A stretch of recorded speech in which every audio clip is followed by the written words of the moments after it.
안녕하세요. 힐링 여행자입니다. 썸네일 제목 보셨죠? 구독자가 이렇게 점점 늘어나다 보니까 생각지도 못했던 일이 이렇게 발생을 합니다. 저는 깜짝 놀랐어요. 어떤 분이 댓글 보면 여러분들도 보신 적이 있을 겁니다. 많이 있어요. 얼마가 있는데 어떻게 투자하면 좋을까요?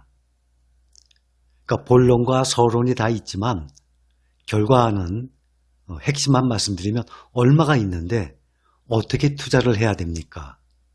이러한 글들이 간혹 올라옵니다. 그분의 바로 밑에 댓글에다가 대화명이 닉네임이 힐링 여행자예요. 돈 버는 방법 알려드리겠습니다. 전화번호 주세요 하고 글을 올렸어요. 그것도 하나가 아니라 2개를 발견했습니다. 어제 새벽인가 제가 그걸 보고 깜짝 놀랐습니다. 보통 그 닉네임 보면 이름 왼쪽에 동그랗게 돼 있어서 자기가 원하는 사진을 넣거나 또 사진을 넣지 않으신 분들은 자기 이름, 성 이런 것이 들어가 있어요. 저는 아시다시피 제가 살고 있는 저희 집 사진을 넣습니다.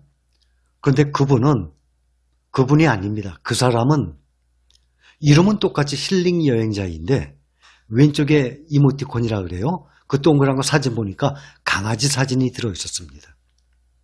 만약에 그거 얼마든지 도용할 수 있는 거 아닙니까? 사진도 제가 쓰는 거 똑같이 그 이모티콘 동그란 거에다 저 집 사진을 올리고 대화명도 힐링 여행자 그렇게 쓰고 제가 돈 버는 방법 알려드리겠습니다. 전화번호 알려주세요 하면은 누가 봐도 저인지 알 거 아닙니까? 저는 그걸 보고 깜짝 놀라서 얼른 지웠어요. 어제 이 영상을 만들어서 여러분들께 알려야 되는데 시간이 안 됐어요. 지금 만듭니다. 저는 분명히 말씀을 드리지만 앞으로도 이런 일이 또 누가 올릴지 그건 아무도 모릅니다. 올리게 되면 더군다나 그 동그란 이모티콘 사진까지 저희 집 사진을 도용을 해서 올리고 이름까지 바꾸면 완전히 저입니다. 유튜브에선 그런 게 없나 보죠. 네이버 같은 경우 무슨 카페나 가입할 때 보면 이름이 같으면은 누가 사용하고 있다고 다른 아이디나 다른 이름 대화명을 쓰라고 이렇게 안내가 나오지 않습니까? 유튜브에는 그게 없나 봅니다. 만약에 이름과 사진까지 똑같으면 완전히 저로 믿을 거 아닙니까? 그래서 제가 분명히 말씀을 드립니다. 저는 사적으로 전화통화를 해서 이런 조언이나 컨설팅 절대 안 합니다.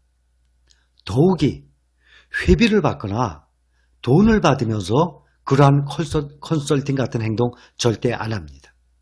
그러한 사기꾼 행각은 자기가 돈을 벌기 위해서 하는 거 아닙니까? 그렇죠. 비리적으로 나쁜 짓 해서 자기가 돈을 얻기 위해서 하는 행동이니까 분명히 돈을 요구할 겁니다. 저는 전화번호 알려달라고 그래서 전화통화를 한다든지 더욱이 돈을 받고 회비나 컨설팅 비용을 받고 여러분들과 접촉 시도는 절대 안 합니다. 앞으로도 안 할 것입니다. 그러니 여러분들 댓글에 그러한 글들이 제 이름을 도용해서 그러한 글들이 올라오면 사기꾼으로 생각하시면 99.9%가 아니라 100%입니다. 저도 구독자가 5만이 넘어가면서부터 여기저기서 메일로 광고해달라 무슨 예를 들어서 중장년층이 많이 보시니까 무슨 병원이나 또 운동기구나 또 몸이 안 좋은 분들 이 보조기구 또 영양제 건강식품 출판사 책 또 어떤 분은 자서전식으로 책도 내자고 건의를 하시는 분들도 계시고 또 무슨 자격증이 있죠. 중장년층을 위한 여러 가지 자격증이 많더라고요. 그런 메일 오는 거 보면 제가 쭉 다 보기는 봅니다. 저는 지금까지 단 한 번도 그런 것을 받아들이지 않았습니다. 앞으로도 받아들이지 않는 것은 아니고 앞으로도 상황을 봐서 여러분들께 도움되는 만한 그런 내용이라면 여러분들께 오픈을 할 예정입니다. 그러나 아직까지는 그런 것을 한 번도 안 받았고 또 앞으로도 컨설팅 비용이나 돈이 들어가는 그런 행동 절대 안 합니다.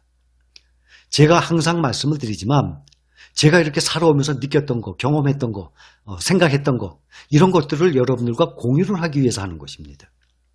절대 여러분들 그런 것에 현혹되지 마시기 바랍니다. 저는 어제 새벽인가 그것을 보고 야, 이런 일이 다 있구나. 나 생각지도 않았던 일이 벌어졌네. 깜짝 놀랐습니다. 아마 보신 분들이 일부는 계실 겁니다. 새벽에 올라와서. 그래서 또 하나 추가로 말씀을 드리는데 의외로 이번에 전염병 사태로 인해서 주식에 관심이 없었다가 주식에 처음 발을 들여놓으시는 분들이 많이 계십니다. 그중에 또 중장년층 되시는 분들은 이거에 대해서 모르시는 분들이 많아요. 댓글 보면 주식 어떻게 해야 됩니까? 어떻게 사야 됩니까?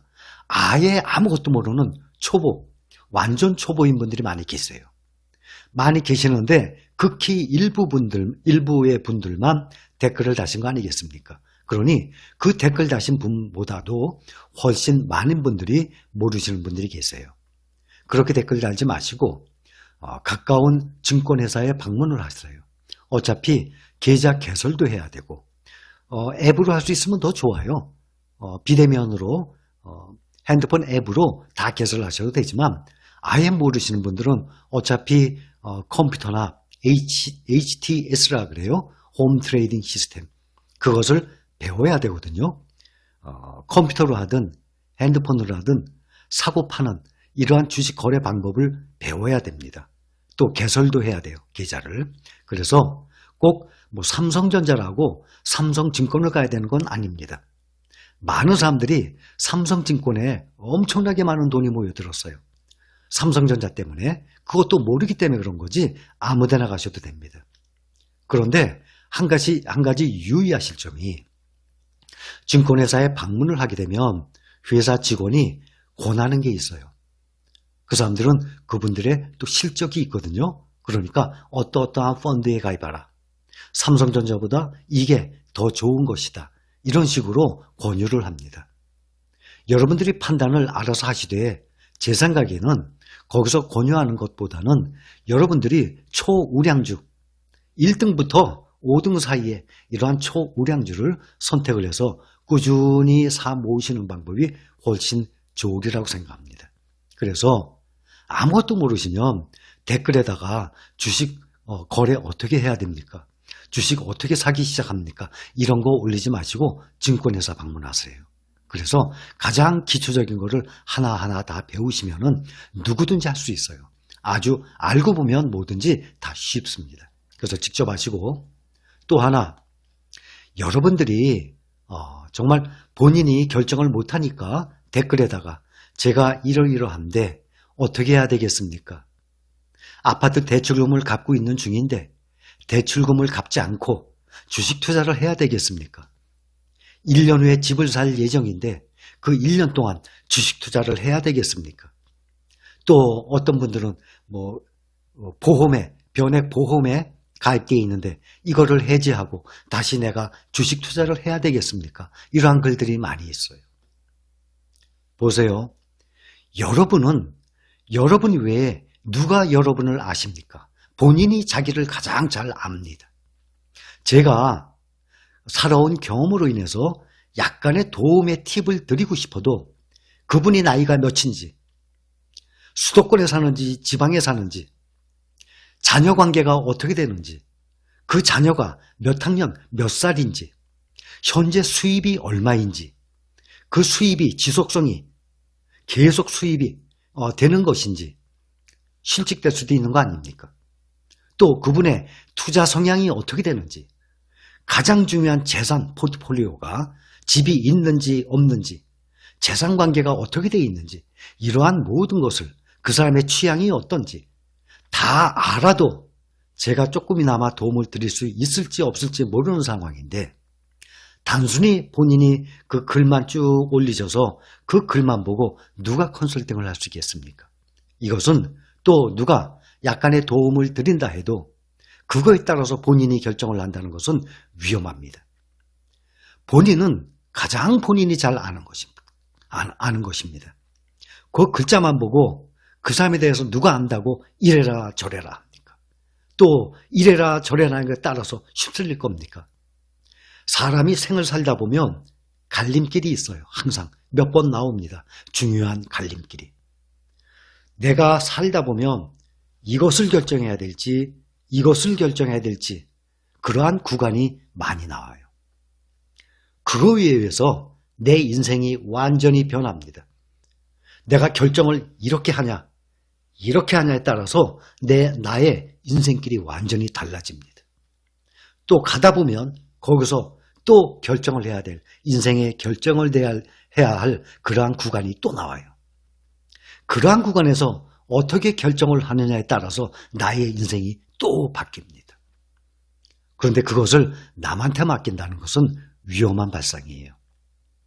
그래서 댓글에다가 여러분들께서 내가 이러이러한데 어떻게 쓰면 좋겠습니까? 이러한 글들은 제가 답변을 안 하고 있습니다. 또한 섣불리 그 중요한 일인데 그 사람의 인생에 좌우되는 일인데 제가 어떻게 섣불리 말씀을 드리겠습니까? 그분에 대해서 아무것도 모르는 상태에서. 그러니 섭섭하게 생각하지 마세요. 댓글을 올렸는데 힐링 여행자가 아무런 말도 없어. 아무런 답변도 없어. 섭섭하게 생각하지 마세요. 저는 오히려 제가 한마디 해드리면 그것이 더 위험한 것이라고 생각을 해서 저는 안 하고 있는 것입니다. 그런 것은 본인이 판단을 해야 됩니다. 또 본인이 판단하기 좀 역부족이면 본인은 잘 알고 있는 같이 생을 살아가고 있는 형제, 식구, 친지, 주위의 친구 이런 분들이 댓글만 처음 본 저나 다른 사람들보다는 훨씬 그분에 대해서 잘 알 것 아닙니까? 나이가 몇인지, 어떤 성향인지, 재산 상태가 어떤지, 자녀가 몇 살인지 그런 것을 친지나 친구나 친척, 형제들이 더 잘 알 거 아닙니까? 그래서 오히려 댓글에 그런 질문을 하는 것보다는 주위에 본인이 믿을 만한 사람들하고 상의하는 것이 좀 더 바람직하리라 생각이 듭니다. 앞으로도 그러한 댓글들에는 제가 답변을 회피할 것입니다. 제가 답변 드리는 것은 위험하기 때문에. 아셨죠? 이해를 하시겠죠? 예, 이해해 주시기 바랍니다. 다시 한번 말씀드립니다. 저는 전화번호 알려달라는 말 절대 안 합니다. 개인적으로 접촉 절대 안 합니다. 앞으로도 회비나 컨설팅 비용이나 이런 돈에 관계된 그러한 행동 절대 안 합니다. 혹시 저를 빙자해서 제 이름을 도용해서 그러한 글이 올라오면 사기꾼으로 생각하시면 정확합니다. 저는 노파심에 말씀을 드렸어요. 단 한 분이라도 그러한 사기에 넘어가지 않으시기 바랍니다. 이상입니다.